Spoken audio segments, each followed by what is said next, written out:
What's up, motherfuckers? Give them like a little background. Obviously. So you think it's my first fucking podcast? My first YouTube video? It's not his first rodeo. Welcome to the fucking jungle, alright? Welcome to the Fade the Public podcast. For all you guys that complain about the bullshit that we put in front of the videos, you're gonna keep complaining. Because we're starting every Friday off with some sort of vlog, okay? And it's not stopping, it's not slowing down, and this is what we're doing for this week's vlog.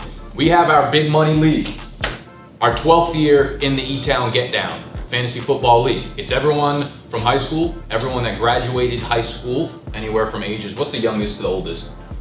Steve's like 42. Who's the youngest? You? No, Shane is. We have, okay, so we have anywhere from like 26 up to 27 up to 35 up to 42, something like that. We're all over the place, but we all come from the same hometown. This will be our 12th year in the league. We always try to pick something kind of fun to do the draft order, and we're about to watch a draft order video. So what we did was we reached out to our good friend on Twitter, Scott Simpson, friend of the show. Go follow him. At Nimble with numbers. Nimble W numbers. Nimble W numbers, that will be linked down below. So we said, Scott, he's a fun personality on Twitter, and we're kind of getting close to crunch time. We're not going to physically be able to get together as a league to do something like a pump pass kick competition or like play a poker game or some bullshit like that. So we're like, Scott, what do you think about putting together a video where you randomize our E-Town Get Down draft order? He said he'd love to do it. He put together a 6 to 7 minute video. None of us have watched it. We haven't watched anything besides the first 5 seconds because we had to set it up on YouTube. He randomized it for us. We have no idea what to actually expect in the video, okay? This is a 10-man league, super flex, half PPR. We're 3 of the 10 members, obviously. Let's talk a little bit about, 1, what to expect. 2, where are you hoping to draft from? 3, any other thoughts? I expect to laugh. I expect some nudity, and I expect the 5th pick. If there are no nipples involved, I'll be wildly disappointed. We may have to fire Scott Simpson. I expect a nip. Yes. It has to be a nip slip. Scott, if there's no nips in there, we're gonna have our Scott. We want our money back. BDGE Scott. We say that because Mr. Simpson, he has shown a tendency to post his sexy, endearing body on Twitter, so... If he's not full out naked on the bed for the opening scene, I'm going to be disappointed. So, I don't really care where I get my pick. I want end of the first round bad. I want somewhere in like the 7 to 10 range. Yeah. I want 5 to 10. I hope you get one. Animal wants somewhere in the first round. I want a first round pick. Let's go, Scott. All right, so you're going to watch our live reactions to us getting our draft order from Scott. Thank you again. Make sure you're following Scott, and let's fucking go. Did you figure it out? Figure what out? Like the sound? No. Scott here. I want to welcome you guys to the 2020 E-Town Get Down Round 12. Hitting the vocals early. Interesting song choice. Didn't take him for a hip hop guy. I did. It's a great sign. We need to go. Was he gonna play beer pong? Ah, here we go. Okay. I know what he's doing. So he put numbers on the bottom. He's mixing up the cups so you know it's random. Everyone in our league is complaining about a random guy doing the draft order for us. He's just gonna get drunk. I love it. What a beast. This bothers me. I just want to get that out there. This bothers me. I have no idea what he's doing. Oh, I know each of our names, and then the one he sinks it in will get that number. Okay. I love this fucking guy. Good editing skills. It's a good idea. We had no idea what to expect in terms of like how he was going to randomize it. With the airing of grievances, the first thing that comes to mind is just Me, motherfucker. And welcome you to the E-Town Get Down Round 12 Draft Selection Spot Special. Brought to you by Scott Simpson, at Nimble with Numbers on Twitter. Thank you, Nick, for reaching out. Thank you to everybody for joining in. We got Nick, Snacks, Animal, George, Shane, Joe, Jason, Eric, Larry Lunch, and the champ, Stevie One Chain. Glad you got your chain back, brother. We got 10 balls, everyone's name on it. 10 cups with random numbers 1 through 10 taped on the bottom. I got beer in every single cup. Let's put some balls in some cups, boys. Love it. About to go down to the E-Town Get Down. Round 12, motherfuckers. Woo! Motherfuckers! No, we're not. We're terrible. You guys are funny. Shout out One Chain. Oh yeah, here we go. Animals up Here we first. go. Oh, we gotta bounce. You gotta drink it first, right? What's this? I feel like he was supposed to shoot. What number? 4!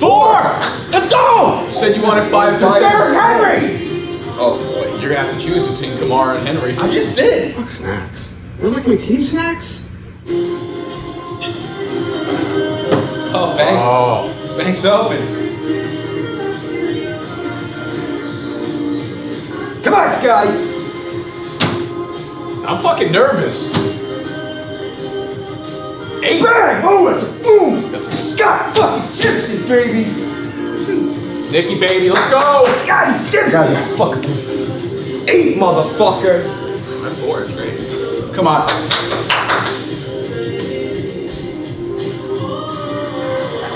This is great. Give me a late round pick. Give me a late round pick. Let's fucking go. Confidence level 1 to 10? 12. Scotty, I love Ken, baby. I love it. Georgie. Oh, I'm pumped about 10. Wow, Animal, you're the only one that hates their pick. I love my pick. How? Whoa, Georgie's Whoa. the 1. All right, Steve.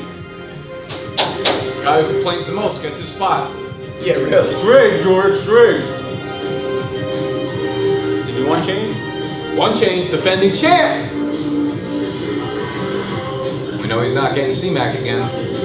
Or you think George will see more? Probably. Yeah. Let's see. No, Saquon fucked him. I think Steve can't draft from like the 6th spot. 3. Okay. It's a good spot for 1 chain. Love that you got your chain back, Stevie. That's some fucking cuckold shit right there. Some crazy shit. Cuckold! Scott should make his own vlogs, to be honest. Yeah, this is great. Start a new career for him. Joey.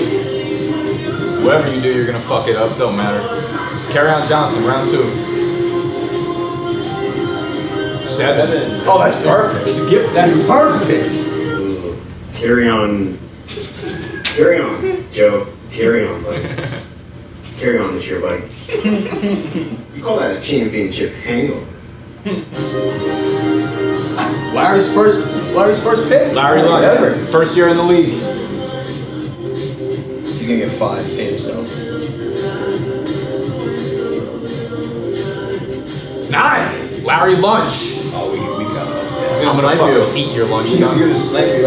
He's just gonna watch all my fucking videos and take the guys I like a ton. He's not gonna take mine. So, Who's this? Shane up? number 2, Shane. Yeah. 2 spot. Oh, Shane will be in heaven if we can get McCaffrey. Jason. What do we have left? 5 and 6. Yeah, I think so. 7? Who's 7? Joe. Jason. Give Jason 6. 5 spot. Middle of the round. He's not gonna be happy. Sandwich action. I love that sweater. Yeah. The Coogee. You can drink anyway I love. The only father in our league. He doesn't need to drink it. He still is. Eric gets a 6. All right, we got our draft order. I'm fucking happy. Yeah, I'm very excited right now. I'm happy. I got that 2 years and 6 minutes. That's nothing. What's next? The guy right there. He's pretending to be good. The beast. Got on the top.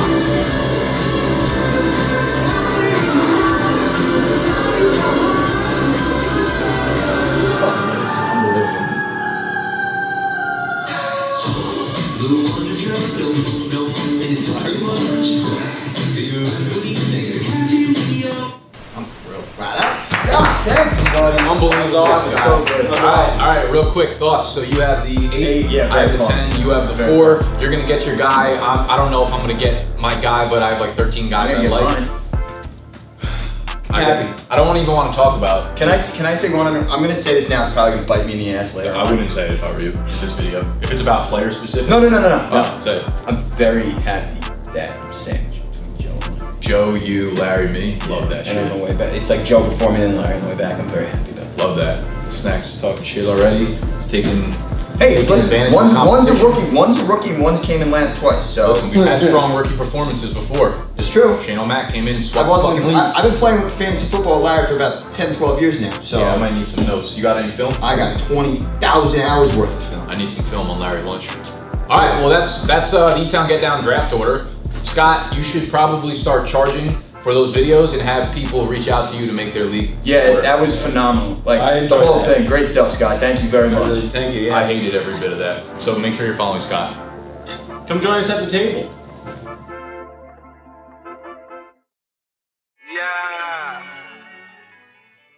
Pick 4. Derrick Henry.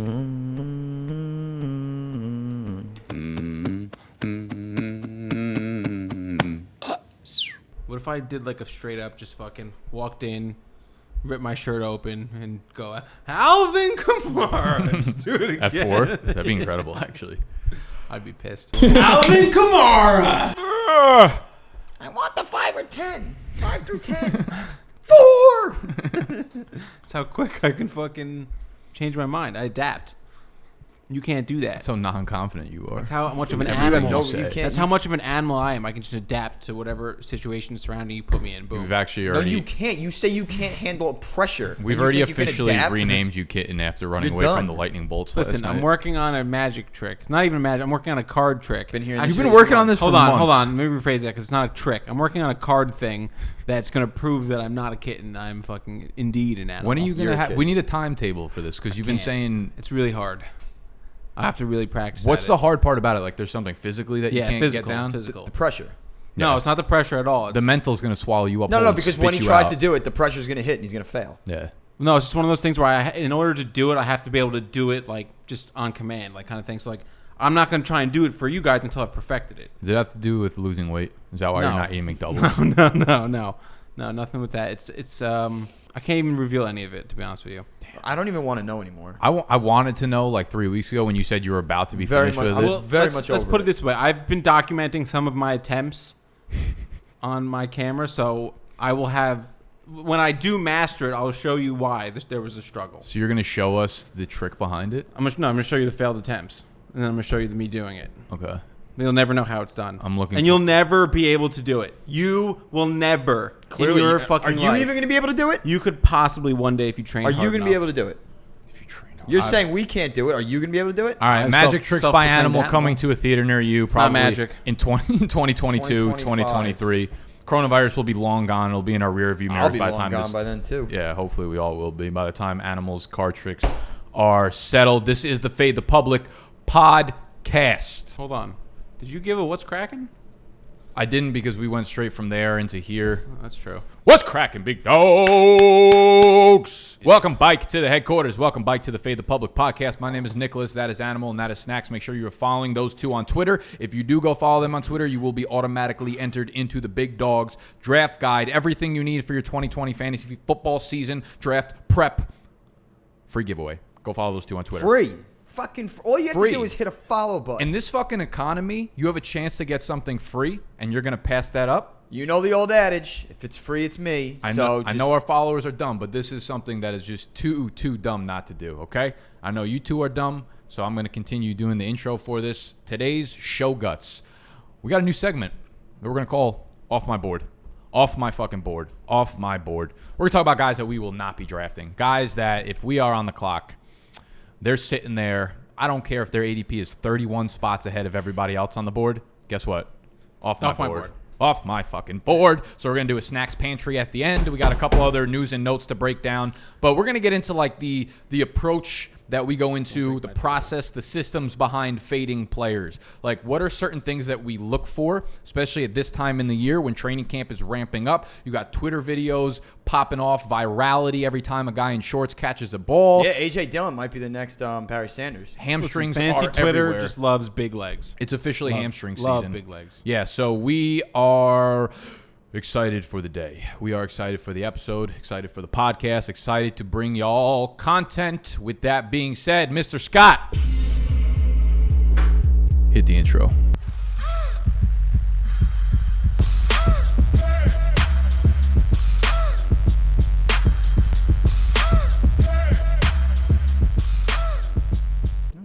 Good turn. Alrighty, welcome back.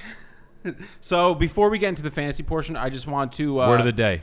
Solidarity. Off my board. Get it off my whiteboard. How dare you? No disrespect for solidarity, please.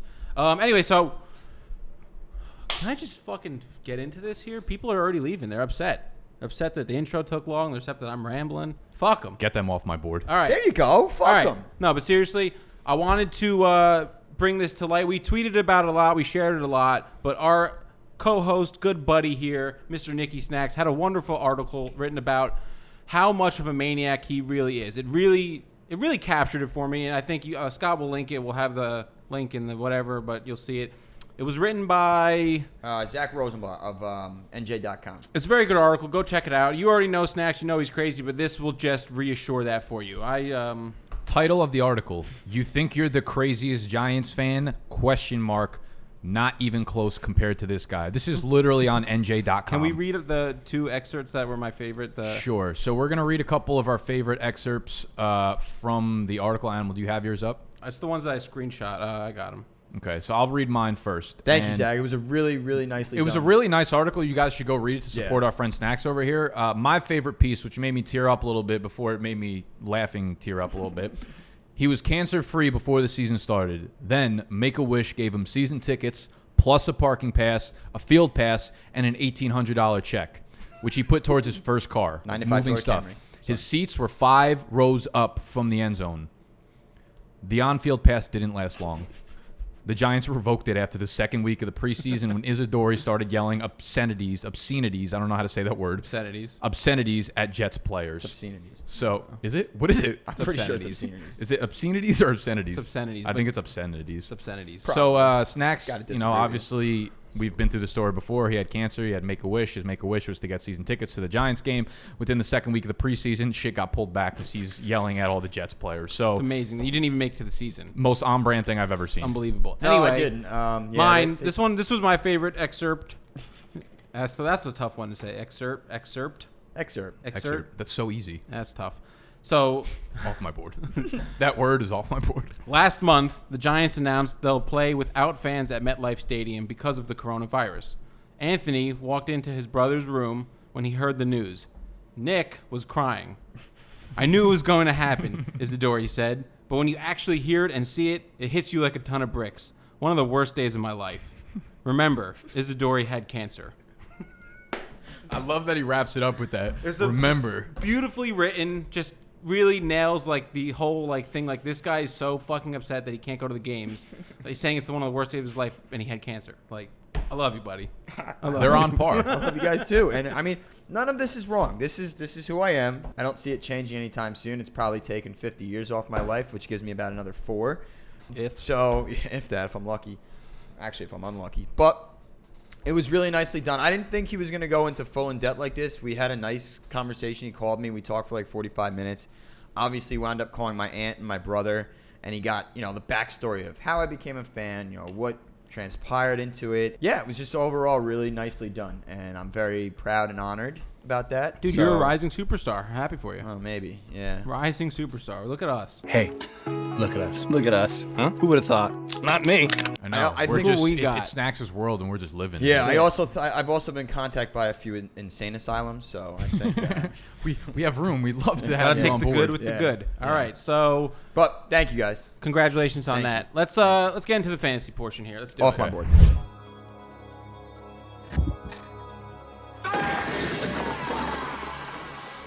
So when you're fading players in fantasy, there is a lot. That was grotesque. I was just looking. Yeah, you shouldn't have been looking. I was looking.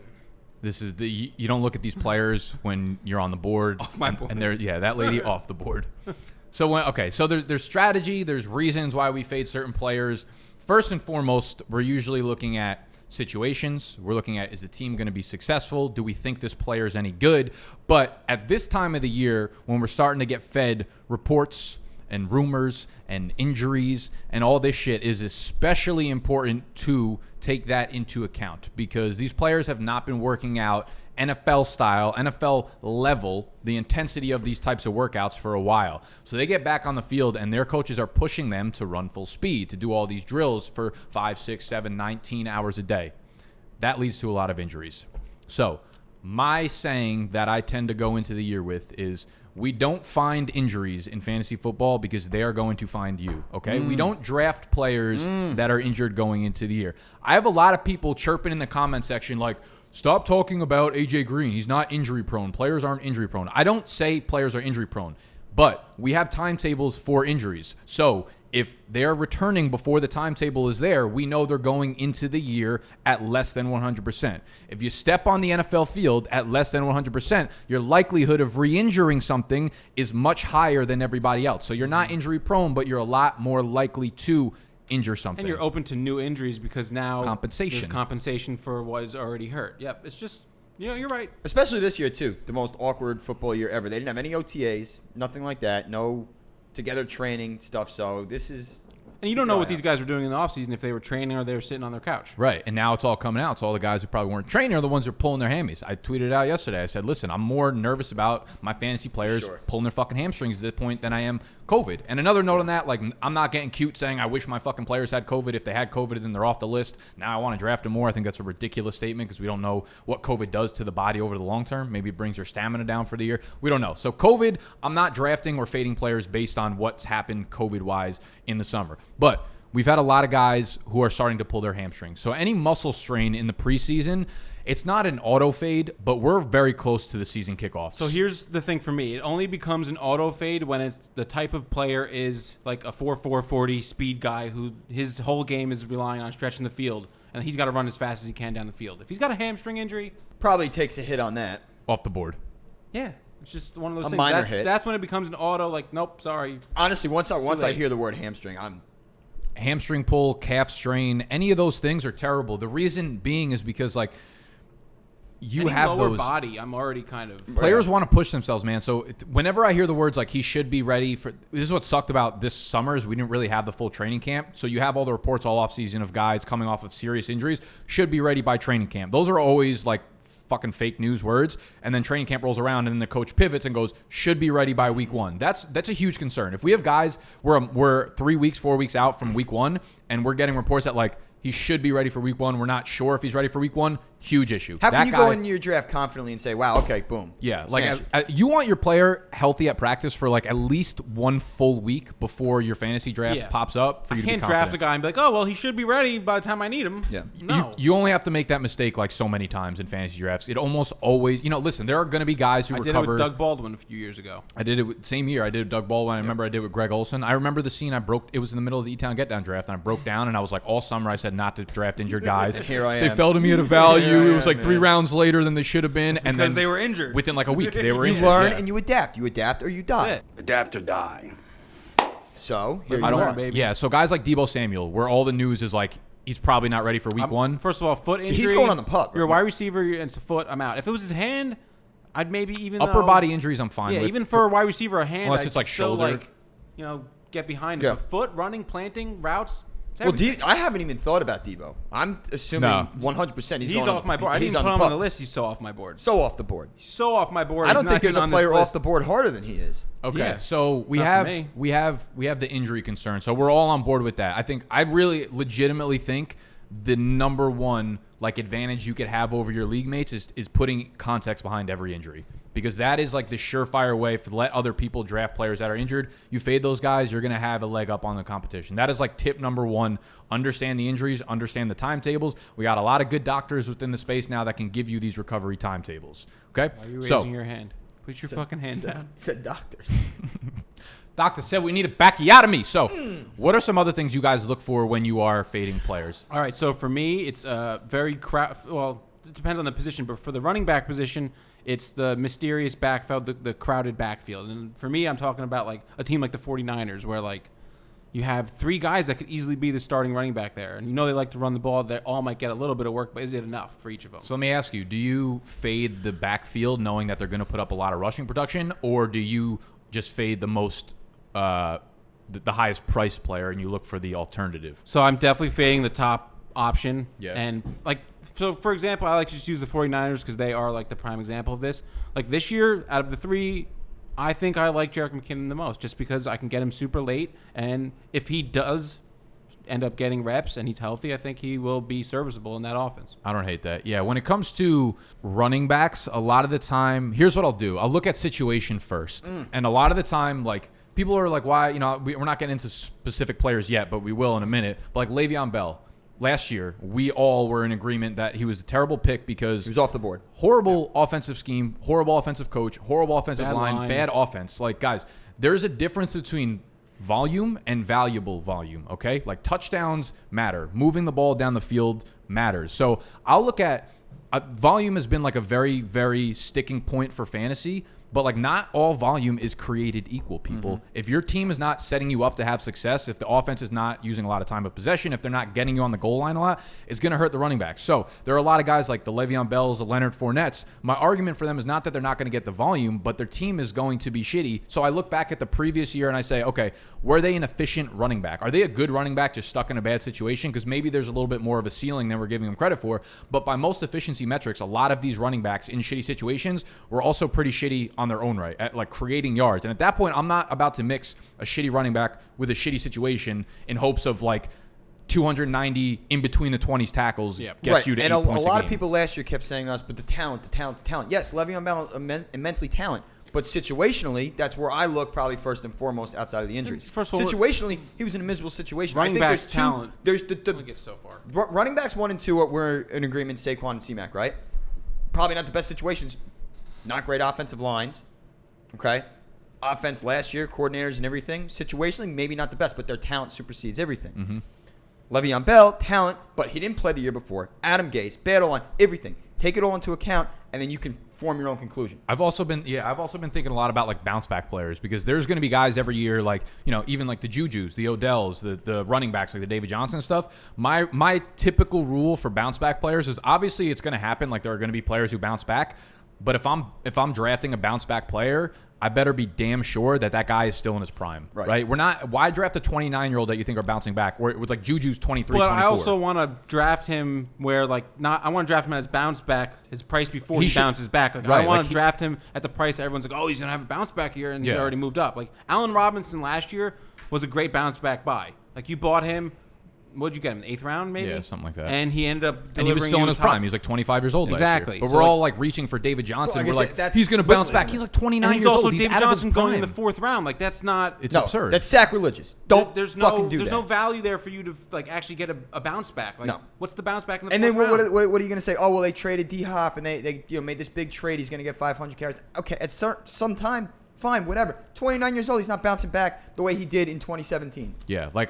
Yeah, that just like AJ Green too pulled the hammy, right? Like this is like 5 years running. We haven't seen him on the field in like 2 years. Of course he's going to come out here, work too hard, pull his fucking hammy, and now people are going to be fading AJ Green. So I'm kind of pissed about that because he was an easy fucking fade to begin with. But he is already a fade. Yeah, like who do we have? Who do we have like injury wise right now that we can go into before we like get into all the? So the big you got to go with the big one, no?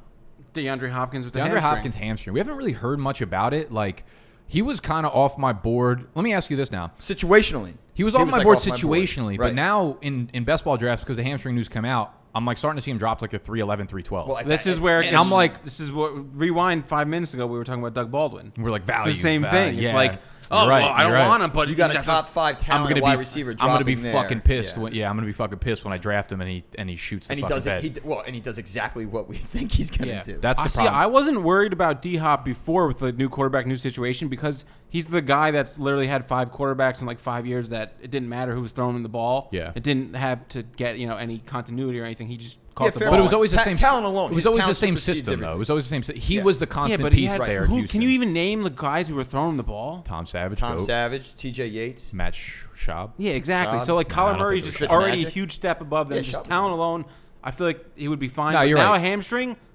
Off from mark. It easily could have been a situation where you look back and we're like, I can't believe we were fading D-Hop. Like, he was just so good playing with a good quarterback now that, like, there's no reason to fade D-Hop for situations. Tyler's no I never bum. liked that That's a argument. realistic outcome, yeah. But now D-Hop pulls his hamstring, so that's something to absolutely mind. Here's the way I look at it. Like, if my fantasy draft is coming up, I need that player who's coming back from a strain to have minimum 3 full practices consecutively. Running full speed. Yeah, I don't want without them a setback. to come in first game, go full speed, and then, I'm the same way in season. If someone pulled a hamstring like the week before and they're getting limited practices in, I'm not playing them that week. If someone pulls unless we a get hamstring full, like Tuesday, Wednesday, Thursday. But I'm saying, like, mid-season, maybe it's like the second week after that. I'll you know? drop him.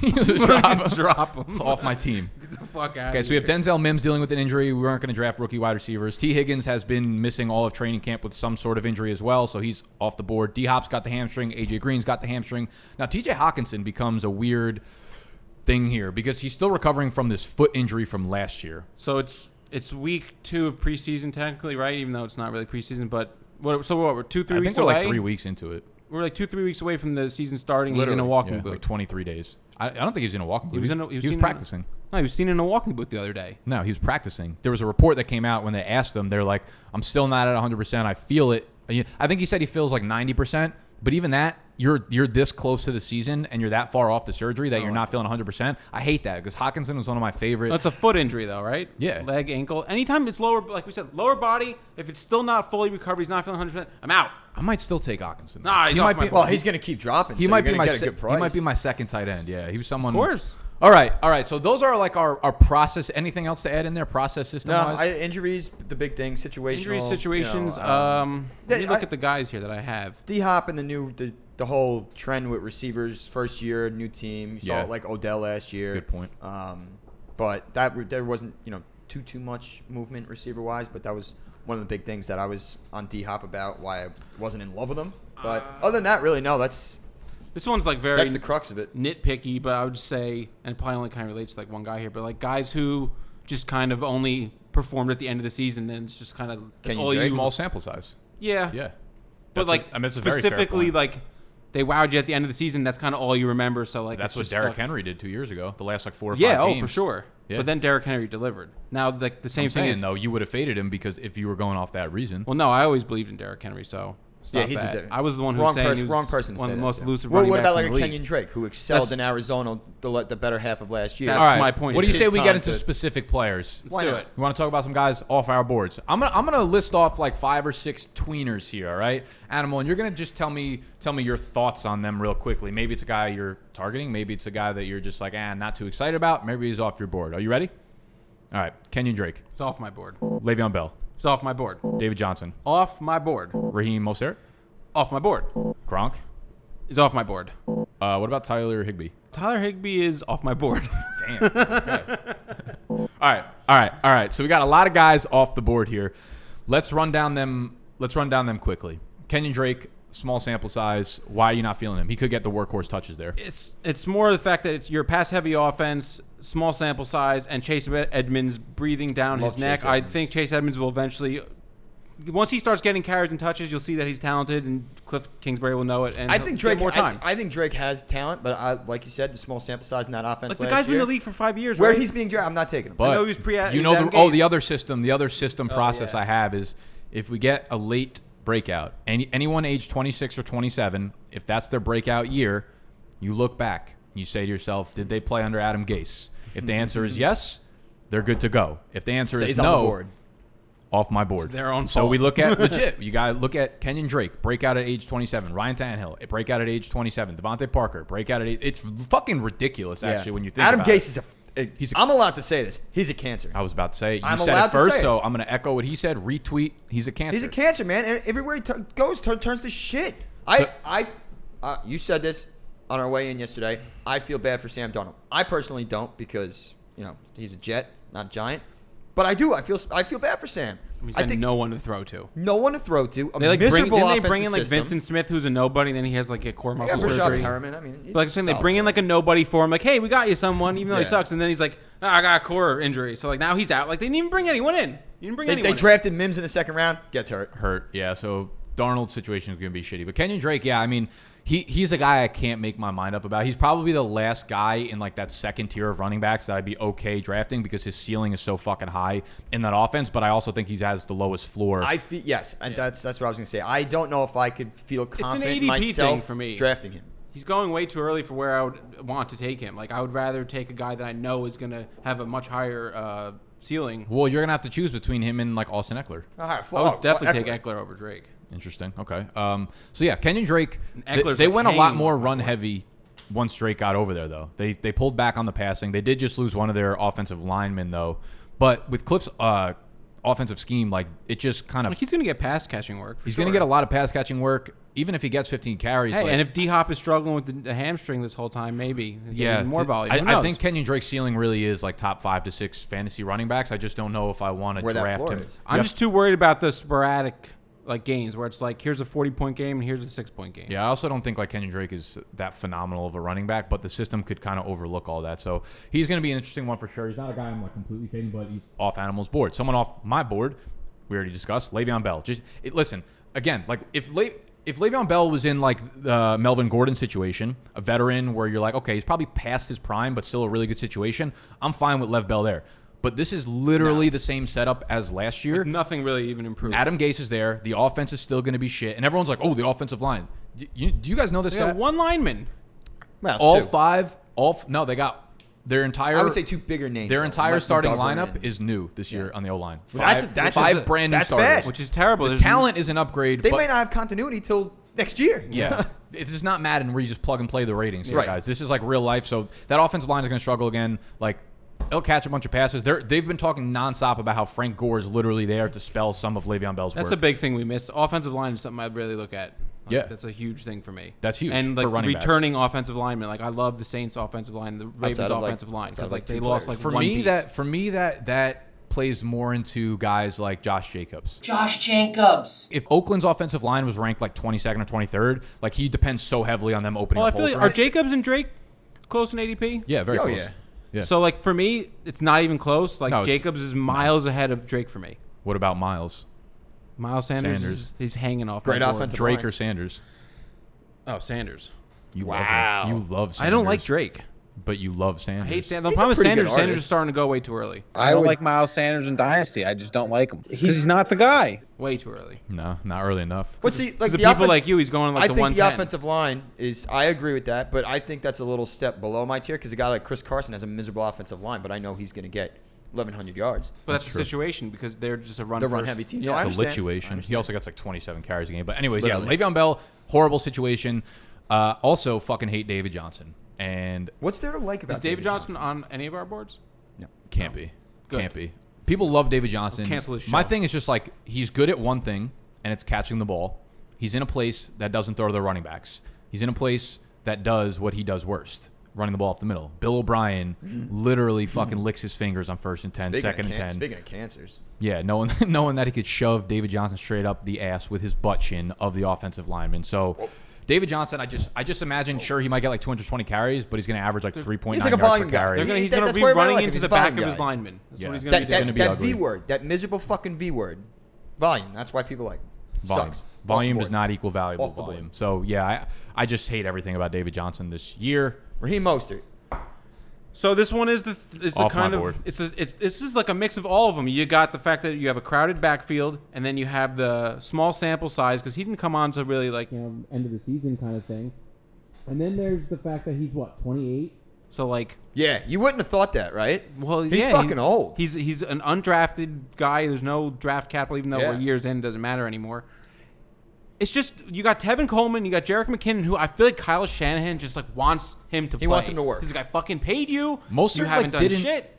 The only reason he blew up last year, he like wasn't supposed to be in the spots that he was. No. It was just like games. Tevin Coleman started, got 15 carries, and then he got hurt, and then Mostert went in. And like I know he proved well when he did go in, like he was super explosive, had a couple of big games, but they weren't supposed to be those big games. And I don't think like he's ever shown the propensity to continue to feel like Mostert's just not a guy set up to carry.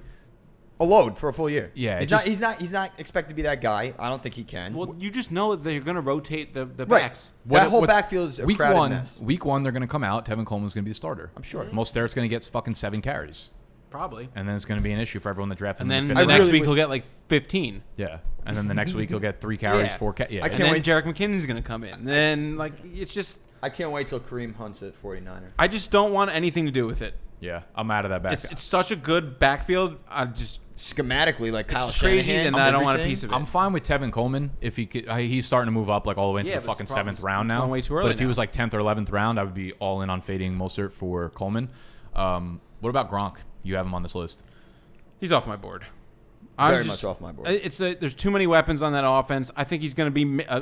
Everyone forgets that Gronk is like one of the best blocking tight ends. Like, yeah, because he can receive and catch and make great plays, but he's an excellent blocker and he's an excellent football. Arians is a very smart football mind. He knows that. I yeah, think and you're he worries see, like taking the year off. I'm just sorry when you have OJ Howard.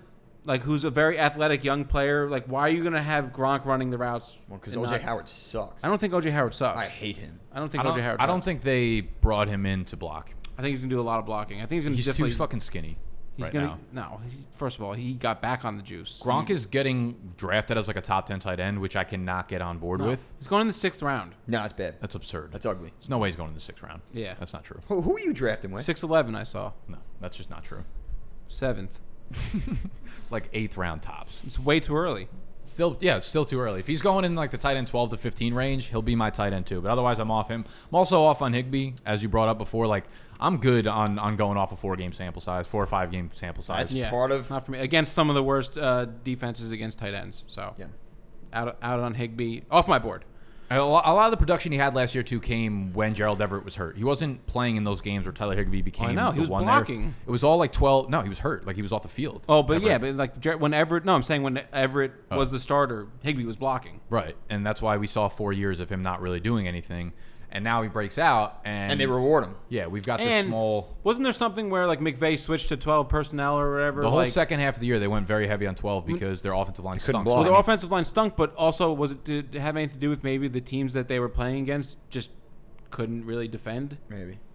12 personnel. I think it was just and McVay's a good coach. And they needed an extra blocker, and that's why we saw Cooper Kupp's numbers dip down second half. Robert Woods started getting explosion numbers. But like, do they continue to go 12 personnel? I mean, I think it's felt like it kind of based worked. on the team they're playing.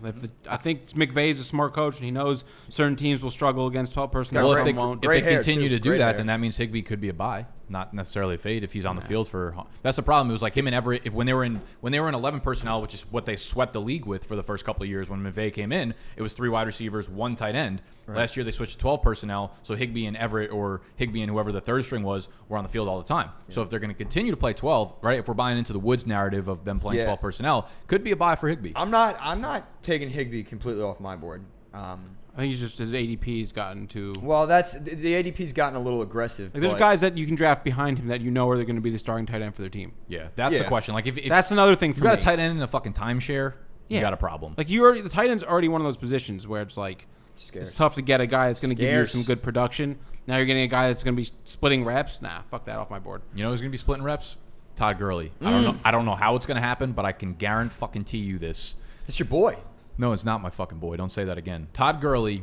I put out a video like ripping him the other day, and then like the next day the report came out of like Todd Gurley seemed limping significantly at practice or something. Arthritis, baby. Yeah, and everyone. Yeah, it's almost as if we knew he has a problem with his fucking knee. The team signed him to a 1-year, $5 million deal. That tells you about all you need to know for a 25-year-old running back. Yeah, that any plan for him long term, they would have given him something more valuable. And this offensive line, people want to act like it's a fucking godsend that he moved over from the Rams to the Falcons. Like, we're not that good of an offensive line. I got fucking news for you. You want to talk about, like, people, here's my problem. People are like, oh, he's going to have the Devonta Freeman role. Who the fuck was excited about having Devonta Freeman on their team last year? Besides Animal. What? That's really it. Why are you just making that up? That's slander. So that is slander. From the practice reports I've heard, Gurley's limping.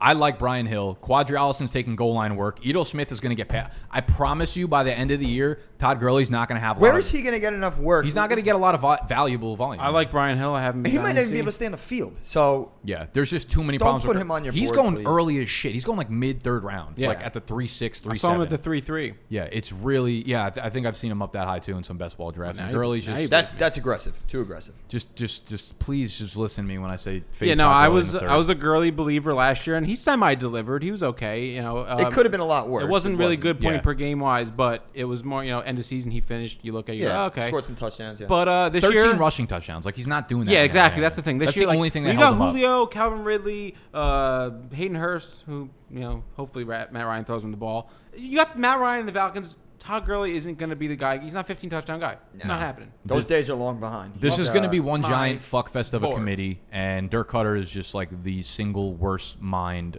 when it comes to having a productive rushing offense. So I'm just off on Todd Gurley. I'm also off on like James Conner. He's going the same spot. He's going the same spot-ish. Like I just don't want to deal with. I don't know. I'm a big fan of. I don't have like a good reason to fade Conner other than the fact that he just can't stay on the field. Well, it's not even that. It's more for me is like just I feel like that whole team is Ben. Like Ben is the heartbeat of They're the like team. an underrated team to take a huge step back. And I just don't fucking Thoughts trust or- Ben staying. Like Ben's off my board. Love that. Ben is off my board because like the guy he's gonna be in a walking boot by week 6. It is a. I feel like that's when he's at his best, though. No, because he Very doesn't true. play, or he's At gonna least have his a best, fucking a practice super clips come out. arm cast on or something. She's gonna be in some type of a medical contraption. I don't hate Connor as much and as you do. when it he seems. does, the whole team suffers. Yeah, he's just not a guy I'm taking. No, he's not a guy I feel Where he's confident going. in. He's again like a mid-third round pick, and I'm just like, unless he falls. Him like, or if I'm deciding between him and Gurley, though, I'm going Connor. I'm easy. going Connor easily also. Connor. Yeah, I'm going Connor easy because they've shown the propensity also to use a workhorse running back, so that range of outcomes is there. But I also think like they're going to scale back his passing workload. I think they're going to scale back. I'm a McFarland believer. I love McFarland too. I would rather draft McFarland in the last round than fucking Same. I think I would probably do that as well. than James Conner in the third. I would just take the chance that maybe McFarland gets the role like week 6 or some shit, week 7, 8, and that's it. I can't take a third round pick on James Conner. Yeah. And No, it's too expensive. What about Jonathan Taylor? Can you take a third round pick on him? No. I'll tell you who I won't. But Not in the third. the guys behind DeAndre Swift and Jonathan Taylor, Kerryon and Marlon Mack, are going to give you absolutely no. Nothing. Well, value Marlon this Mack year. is the week 1 starter if you didn't hear. Okay. Well, enjoy 8 carries in week 1. Like, who gives a shit? But here's the thing. They have no ceiling. Neither of those guys have a ceiling. And their floors are fucking in the bottom level of this apartment. So, He's in a big knee brace. It seems like that's how he oh, practices yeah. it. I saw that. He's not ready. He's another shot, one. man. He's just He's like one of shot. those guys not 100% yet should be ready. So like And that's Swift- another guy who's had some injury concerns in the past. And now that's not a very healthy There's just sight to no see. path to a ceiling in those backfields for either No. of those guys specifically. For No. Swift and Taylor, there are very high ceilings. For those guys, I mean, they've shown what they can do as the ones there, and it's not much. If there was another back in the Indy backfield other than Jonathan Taylor, who's just so immensely talented, I wouldn't. Mack would be a great 10th round pick. He would be great, but Jonathan Taylor's just so good, and that talent alone is going to play out way before you get anything from Mack. So off my board. So you don't both. think Odell's talent is going to play out? No. I think Odell sucks. I think his best days are long behind him. We were talking about this on the car ride in. So the bounce back, he's not in his prime anymore? No. The thing with Odell is, first of all, I don't think he has the passion and the heart for the game. I just think he's a super talented athlete who plays football, and I don't think he loves the game as much as like a lot of the other players because you can just kind of hear it in his voice. He's a guy who's been banged up. He just had hernia surgery. I think they brought in Stefanski, who's they're going to run the ball 400 times a game. Yeah, he's just more interested in being like a celebrity than a football player. If he's not taking slants to the house, I just don't see it. And I think he's lost a step. I'm getting a little bit higher on Odell only Moron. because idiot. I think I think most of the season last year had to do with the sports hernia surgery. Yes. Well, that did not help him, obviously. I think this offense though, like okay, when an offense gets an offensive line that improves drastically, like their offense can shoot the fuck up. Yeah. Usually improves. The only type drastically. of steps that we see offensive line take that are drastic are from like big free agent changes. Like everyone's like, oh, they have another year. You know, the rookie's now going to be a second-year guy, and they're going to make the offensive line better. Usually with like the Rams, when they went from like dead last to first, it was Andrew because Whitworth. they had a guy like Andrew Whitworth or whatever. Yeah. So Cleveland, if we look back from a year from now, and we're like, yo, Cleveland's offensive line was really good. Like, how did we not see this coming? It's really easy to see how that could happen. So I have a feeling that their offensive line is going to be very good with their first-round pick, bringing over Jack Conklin. Like there's a chance that this offensive line goes from like 25th in the NFL to top 10, right? I could easily see that. And if that's the talent's there. If that's the case, this offense will probably run smoothly. Jarvis Landry is banged up with the hip as well, so Odell could be easily the number one target there. The guy making plays down the field, the guy getting all the screens, like all that shit. I think I'm a little higher on Odell than I was earlier in the summer. I think this offense just has a very realistic chance to take a big step Very up. high upside offense for sure. But for me, Odell, off my board, out of my life. forever. Yeah, saying no, he's off my board too. It's just the fact that like, what have you done for me lately, kind of thing. Like they left a bad taste in my mouth like the past 2 years. It's really just like he seems to have like those couple of big games, and then everything else is like a 6.2 point. You know, it's just like I don't need that shit from a guy that you're drafting in the 4th round. Yeah. Right? Where's he going? 4th? Probably around the 4th round, around So, like, a lot of good receivers. And like the thing, like who else is going in the 4th round that I would rather take over Odell? I well, feel like there's always it's like going to Adam be 3 Thielen, guys. I would much rather take over Yeah, Odell. What right about AJ there. Brown? On my board. What about AJ Brown? Or Odell. Yeah, I'd probably take AJ Brown. I would take AJ too. that's tough. But you know, like but you I know like what? Odell He's- for like Odell's gonna get like 40 Well, more targets. exactly. that's But the like I thing. think AJ Brown just younger, better. stronger, gonna Yeah. fucking make more plays. This is where that rule comes in for me. It's like if you're waiting on a bounce back, like you better make damn sure that guy's in his prime. Yeah. The problem And is Odell's still- the problem is I have no fucking idea if Odell's still in his Well, prime. I mean, was he 27? Yeah, 28? he's not old he yet. should be in his prime, but Right. we don't know. Yeah. the guy's been He's injured been for untrustworthy 3 on the years. field. Correct. Yeah. So Spooky. no, Spooky animal. no Dell, No Dell. no Dell. I'm in on Parker. You guys don't like Parker. Here's my thing. I don't hate Parker. It I all just hinges. It have all your hinges rule. on Preston Williams coming back from the ACL midway through the year. If Preston Williams is on the field, which all reports are saying that it's not looking good for him, I just saw him the other day I was catching gonna a ball say, in the end I- zone. Parker's going to he- eat again. They're saying they don't know if he's going to be ready for week 1. That's I thought crazy. he I saw a few videos. He looked He was pretty like good. making a nice catch in the end zone the shorts? other day. Yeah, yeah, of but like course, running shorts, routes. But it's not like he was on the sideline. I don't know. Everything I've heard is they're still kind of uneasy about him being 100%. And Fitz, They're probably just being smart about it. Fitz is the quarterback, right? He's going in week 1, quarterback. That's why I don't like it. Okay, that's why. That's one of the reasons why I would like Devante Parker. Yeah. The rapport they had last year. I think Fitz I is would going be a to little come in bit and worried suck. if they named 2 of the He's starters. going to suck. This is what he does. I This know. is I Ryan get it. Fitzpatrick Once the MO. offense actually has to zone in on him, The then cycle, everything the cycle cool is of taken Ryan away. Fitzpatrick. He's not- when he's literally not the- like this for 20 years. Well, I yeah, get it. no, just but like- for what? What's he going? 6th, 7th? The 6th round. Yeah. Nah. I could take him. I could take him at the back, like where we have the draft order. If I'm at like 6'12", 6'10", 7'1", 6, That's fine. 6'10", That's a 7'1" fine for spot. E-Town. I would take Parker Like there. I would take him there. I'm not going to take him at like the 4. Luckily, I won't have to make that decision. I won't take him 4'10", 5'1". Well, but here's how you don't make that decision. Take him the fuck off your board. Just off my board. Yeah, so they have Preston a good Williams. point. You're right, back fielding punts at practice. That is fucking dumb. That's how he tore his ACL last year. So they're putting him back there. Yeah, why not? It's like 8 months removed That's from like the ACL when a guy tear. fumbles, you get him right back on the field. Just I in hate case. that. I hate Got that. I him. hate that. So Short depending- memory, right? Depending on Williams' status, I will or won't buy into Devante Parker. I will not buy into. Hold on, are you not like worried at all about like a quarterback change mid-year No. for like the receiver? I feel like that's a huge issue. There's literally no one else to catch balls on that field. That's true. It's just not going to happen. like Isaiah Ford and Yeah, that's what we're going to do right now. What we're going to fucking do. Mark Ingram, not on my board. Not on my board either. Not on my board. Don't hate Mark Ingram, though. The guy had 200 carries last year. That's like 14, less than 14 a game, and now you bring in J.K. Dobbins. Caught 26 balls, 200 carries, and now you bring in J.K. Dobbins. Like that number is that receiving work is never going to be there. that number's only going down. Like I just Ingram again, might be lucky if he catches 5 balls. I just don't want to draft a guy in the 5th round that has no ceiling. Yeah. and you. I got it's no like I hate to ceilings. say, and I know you hate. Scott, you know what to do.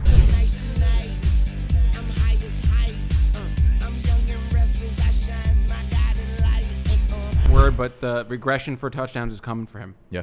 Like I hate to say it because I want to be But that's that an guy, obvious but like one. That's an it's one of those things like a lot of his points last year and a lot of his production came from those I'm touchdowns okay on the goal arguing line. regression if you think everything else is going to stay stable. But people will just be like, can't draft A.J. Brown because regression, he was too good at catching the ball. I'm like, yeah, but he's also going to get 50 fucking more He's gonna targets. get more Yeah, targets now. that explanation He does should not finish around where he finished. Yeah, like Mark Ingram, the regression thing is real because you're not catching 5 touchdowns on 26 passes, and I'd expect the volume to stay about the exact same. Yeah, and now you're actually like, who was the other back there? Gus Edwards? Gus Edwards was Who's a fine ball last player, year, too. Fine, but Yeah. like you drafted J.K. Dobbins, you're gonna fucking J.K. get him Dobbins is in the going to game. be a piece, yeah. So Yeah. even if that makes Mark Ingram's carries go down by 2 a game, he's now sitting at 11 carries a game. And Yeah, you're what like, is he going to do with those 11 carries? Yeah, if he doesn't score a touchdown, you're looking at got fucking nothing. 6 fantasy points. And the Ravens were a If you're team lucky. that relied on being highly efficient. So yeah, that so was just we'll- another thing. I mean, they're for a good that. offense, so they'll probably continue to do that. But Yeah. there's a lot. Everything went right for Mark Ingram last year. We'll put it that way. So if 1 or 2 of those things breaks wrong, And it's for a gonna be bad 30-year-old year. running back, for everything to go right in year 2 in a new team,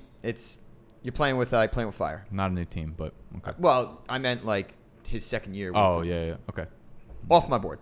Off our board. 3 guys I want to just roll out real quick. These handcuffs that have literally no path to fantasy relevance except for the guy ahead of them getting injured. Latavius Murray, Tony Pollard, Alexander Mattison. they're the first guy you're going to drop. They're the first guy you're going to drop because they're going to get 2 carries in week 1, and you're going to be like, why the fuck are they on my roster? You're literally just banking on an injury, which is just fucking dumb. Okay? I'll tell you what, though. If the only opportunity I like to take one of these guys in, like if you're in the draft and say like you have Dalvin Cook. If I take Dalvin Cook, I will take Mattison. Well, no, but say you have Dalvin Cook and I have like the pick before you, and I know like it's the round you're probably going to take Mattison, I might snipe you on him and try and trade him to you for someone like a little better, Like I did that last year. I took Mattison and I sold him for Michael Gallup straight up to Joe because he was worried that he didn't he's like, I took Dalvin Cook. I want to have his backup. The owners panic, so you might be able to have some value there, but it's only like right after the draft. I guess. Right?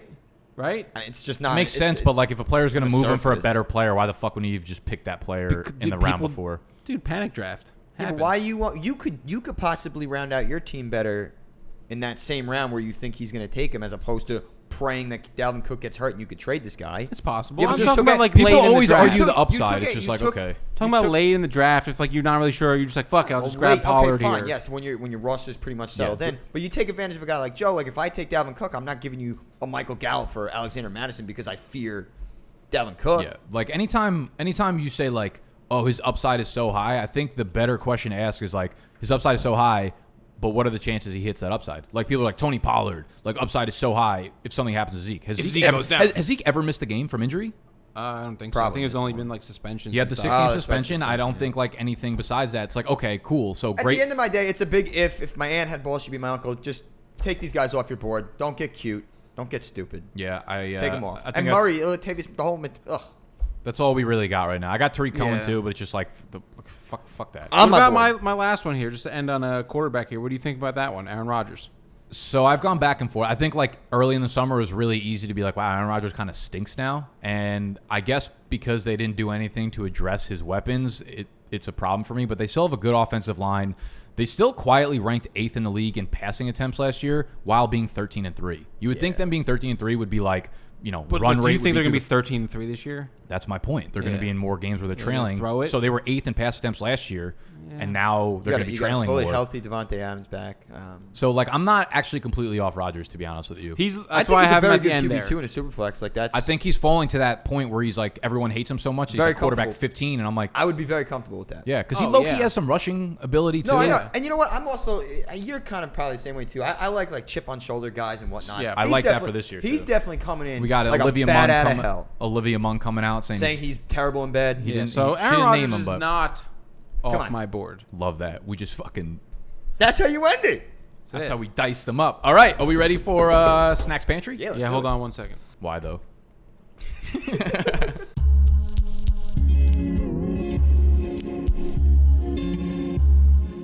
Snacks Pantry. What is this? The 4th one? Sponsored by Icelandic water, straight from Iceland. And weed. I was gonna say and weed. All right, so I think this is the 4th installment, maybe 5th. Either way, it's the 3rd. Yeah. I think it's the 4th. I think it's the 4th. We had the quarterbacks, the best days, and the biggest positional bust. That was the first one. Nice try, doofus. Smoke more weed, animal. Body. Seriously, smoke more weed. So what we're gonna do is today we're gonna get away from the sports a little bit, and we're gonna do best high school themed movies. Oh shit! So movies that were based in high school, based around high school, and I will give you the hint right now: they're all comedies. Okay. It's gonna be tough. It is gonna be tough. That's why I asked you if you wanted me to pick the other one. Give you the option. You didn't tell me what either were. I got 3 of the 5 already. You do, huh? Easily. All right. So why don't we start it off, Mr. Ercolano? Well, I mean, one of them. Dazed and Confused. Dazed and Confused. That comes in at number 2. Dazed and Confused, number 2. Matthew McConaughey's best role ever as an actor.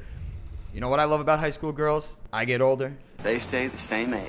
Just a phenomenal movie all the way around. You ever heard the story about how he got that role? No. That was his first role ever. That what? It was his first role ever as an actor. And it was his best one too. So. He was like at a bar. I went out to the Hyatt, the top of the Hyatt one night. He was at a bar. I think he moved to L.A.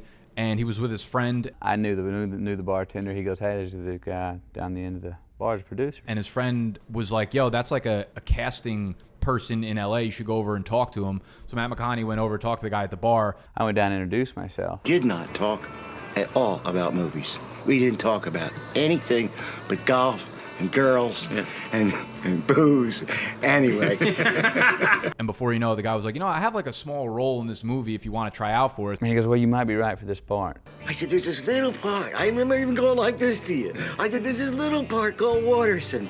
And then you said, you ever done any acting? So he came in, this was his first role, came in, like crushed the rehearsal or whatever, and they put him into Dazed and Confused, and now is his role. And, like, look where he is now. The rest is fucking history. That's unbelievable. That's a good story. I didn't know about that. Yeah, it's probably more nuanced to it, and I told it fucking terribly. Definitely like a cool, like he like went over there and was like, all right. Yeah, there's something more to it. You got the synopsis of it. Yeah. That's what we needed. Dazed and Confused, number 2, a phenomenal high school comedy. That's where I found my walk.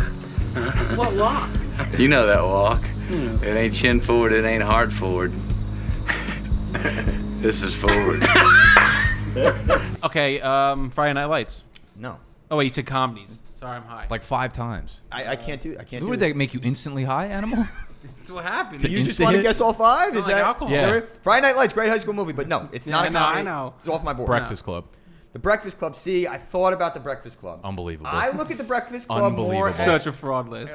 well, when you read the rest of the comedies on it. Friday Night Lights, no Breakfast Club. Okay. Are you this fucking? Can you tell him not to smoke pot in the set anymore? I waited till the fun. I part love of the show. Breakfast Club. I do, and actually, I crossed it out. But it Farce. wasn't as funny. All right, I got as you. these other movies. I got you. You know what I Ready? mean? I just thought overall best. Well, I thought said it was in there. comedy. Yeah. I got you. I So got comedy. you. I got you. Ready? If I did best, that would be right there. I hope this isn't out Super of your- bad. That was. I mean. Number 1, it. Super Bad. Jonah Hill, Michael Cera, Bill Hader, Seth Rogen. Just overall, it might be one of the funniest movies I've ever seen. It's easily in my top 5 movies timeless of all time. classic. It will Timeless never classic. go bad. It stands the test of time forever. McLovin, the cop, Hader and Seth Rogen as the cops is like It set the tone funniest fucking thing for the ever. type of comedy Yes. that our generation has. Yes. Like a very dry And sense of humor. Right, exactly. And those guys from there just took Yeah. off. Yeah. The Rogans, Incredible. the Jonah Hills, the Ceras, everybody. So Superbad, number 1. I thought that was an easy slam dunk choice. all right. Ready? We ready? have 3, 4, 5. All right. She's all that. No, off my board. Wait. No, didn't even think of that. Okay, high school Because it's not movies. funny these years. Not I'm gonna have another- to put this one on my back, huh? Not another teen movie. There Not you go. another teen movie. Thought about it. For me, doesn't make my list. It's off my board. How have you not gotten number 3? This is like one of your favorite movies. It's a high school movie. High school movie. I'm having It's trouble a right series. The first one is a high school movie. Oh, American Pie. American Pie. Yeah, comes I always in at forget number that it 3. is high school. I know, because the rest of them, you have the wedding, Yes. you have Yeah. the lake house, everything Great, like that. great Thank you very fucking much. choice. Should be Number number 3, 1. American Pie. The first one just takes a chance. Kevin, is that his name? Is that who I fucking hate? Kevin, the worst character Kevin's in the movie worst history? character, yeah. The worst character in movie history. It's not the worst character in movie history. He's up there, top 5 on my board. Worst character He movie history. banged Tara Reid before she banged anyone else. Yeah, I mean, I get that. Prime Tara Reid. Did- That's a yeah. high floor. That's a high Prime floor. It's Tara very good, but him himself, he makes me cringe. He was a Makes me pussy squirm. character. Finch was my favorite character. easily. Finch- and the oh. Shermanator. That's how we were introduced to the Shermanator in American First of all, the Pie. Terminator you only like because he was a redhead. Yeah, I Not was gonna true. say. He's the Terminator's like a Shermanator. terrible character. Oh, I disagree. Shermanator's role got played out quick. Yeah. But not in the first one. In the first one, he was great, and that's what's on this list. 'Cause it's That's the what's on first this list. So we got 4 and 5. We have Superbad, Dazed and Confused, American Pie. Still got 4 and 5. Going in order today, boys. Not bad. Not bad. What you got? You got anything? Just rattle them off. No. What do you think? I'm sitting here with fucking... I think one. Number 5 is probably a little tricky. It's one of my personal favorites. That's why I have it on here. It's also hysterical. It's a little old. The hot chick. No. Dude, wait. Rob Schneider had a Netflix comedy special stand-up that came out like a couple days ago, and I was like, yo, I forgot all about Rob Schneider. Yo, the yeah. Animals is fucking hysterical. Well, he kind of movie. got canceled a little bit. Did he? What did he do? Yeah, I don't remember that. Heavy conservative. Oh, yeah? So he got canceled a little bit. Yeah, I saw his stand-up, and I was like, holy shit. He looks like he's like not an old man now, but like compared Rob to Schneider, Rob Schneider. hysterical. Yeah. Love the hot chick. He's great in all of Sandler's movies. as Every his side single one. roles. Every single one. all right, Not hold on the board. The number 5. I'll give you a little hint. on number 5. Wait. I think I got it. Fucking, what's the one with Jonah Hill and Channing Tatum? 21 Jump Street. 21 Jump Street. It's not really a No? high school. I guess it is. It's but a high school movie. yeah, It's a but high school the movie. focus of it is Nick, like cops, not so in high school. when I But, write my snacks pantry, I do a list of things over here and then I order them 1 through 5. That was in it? 21 Jump Street is 100% on the You're list. killing me Thought with about these it. fake I lists. thought about it. It's not a fake list. It's not a fake list. Okay. What did we like to do in high school? What Drink. beers? A lot. Yeah. We like to party. Project X. Project X, Nice. number 4. Nice. How is Project X not on a list? Great party. It's a great party. Are you? It's not like an iconic movie though. It doesn't have to be. It was for him. It was for me. Maybe. The movie is hysterical. Everything about it. The whole, the way the friendship formed between those 3 kids. Great movie. It was just overall a great movie. Good soundtrack. All the damage done. Great soundtrack. That song that everyone went nuts Everyone over. after that came over movie with a tried to have flamethrower. every kid in high school tried to throw a Project X party after that movie came out. And a lot of them failed. Every single one of them failed. But when you fail, it was like a good fail. But it was like it was task motivation failed to do it, and successfully. that's why Project X is an iconic movie because it set the tone for high school parties forever. Fair. There's one more high school comedy that I love. You said it's old? It's a little bit older. It's in the mid-'80s. You'll know it exactly as soon as you say it. Ferris Bueller's Day Off. Bang! Thank you. Ferris Bueller's Day Off, number 5. The setting isn't so much in the high school, but they're obviously high schoolers, and he skips a day in high school. I think just the whole premise that's a high school movie. It is a high school Definitely deserve it to be on there. It is phenomenal. Ferris has missed school 9 times. 9 times. Just everything. Cameron's voiceovers for Bueller. Just everything was as awesome as it was in Ferris Bueller's Day Off. That is number 5. So we have Superbad, Dazed and Confused, American Pie, Project X, and Ferris Bueller's Day Off. Wow. Top 5 comedy high school movies. Tell you what, Snacks Pantry. It's a nice list. Thank you. That was a good list. I agree. That was a good list. That was a good episode. And I'm feeling good coming off of that. Yeah. Same. Yeah. Big board day. Big board day. Big board day. Are you gonna fucking take us out? Yeah. Nick, Animal, Snacks. Off the set, off the show, off today. Off the board. Goodbye. Hit the thumbs up button.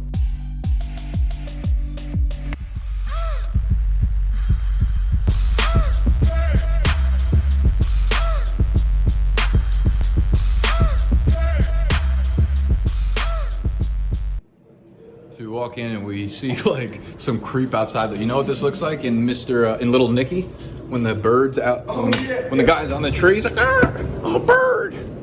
Who is this? This is a big bird who wants to see the rest of Mommy. Oh my God, Scotty. Is that a man up our tree? No, tell her it's a bird. It's just a big bird.